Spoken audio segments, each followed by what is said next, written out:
Hi everyone, my name is Johannes Molin. I'm the Global Head of the Professional Services Department at Viedoc. In this video, I will show you the data transparency in Viedoc and how easy it is to view data in the audit trail and how easy it is to use for all the users in your trial. Starting off, I will just go to a form, any form, and show you how to edit data. I will just click the edit button and make a random change. Just as you would expect, the audit trail is kicking in and it's asking you for the reason why you're making the change. And of course, the system is tracking who is making this change, when, and why. All this will be recorded in the database, of course. What's interesting and different with Viedoc is that you can always go back into this form and then choose to display the history within the form. So you can see here with the show history tag that we have two versions of this form. So when I enable the history, I can see everything within the form. I can see exactly what is the initial data entry, but I can also see what was the change. And when I click on it, I can see who made the change, when was it made, and why.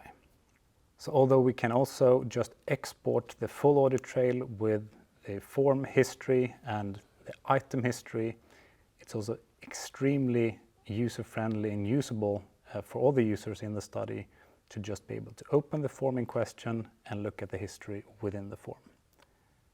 On top of that, you will have the form history in the bottom right corner, where you have both versions of the PDFs stored.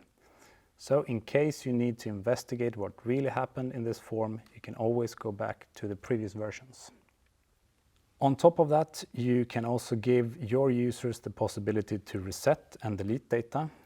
I will take another form as an example for that.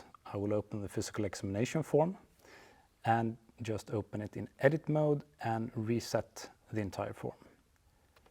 Just like with the other changes, the audit trail is kicking in, asking me for why I'm making those changes, and it's being registered who's making the changes and when. And now we can see right away the form has been reset and there is no data in here.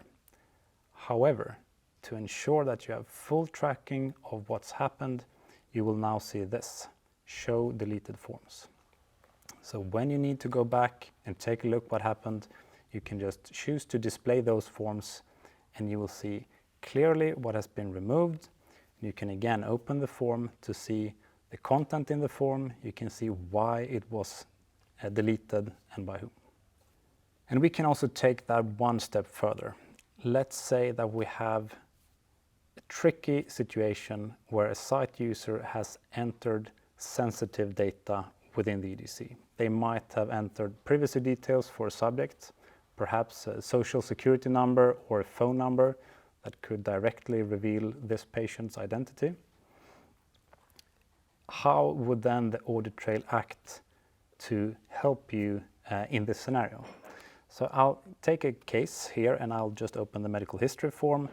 I will act like a site user now to make this kind of mistake. I will say pneumonia reported by Johannes Molin.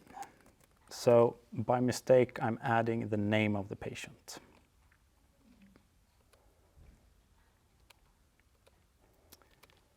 And now, as soon as this has been saved, well, I realize my mistake. I shouldn't have entered the patient's name in the EDC.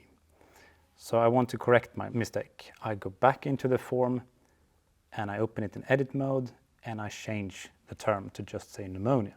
However, as you know, everything will be recorded in the audit trail still. So here we have two conflicting requirements. We have 21 part CFR 11 saying that everything must be audit trailed within the system.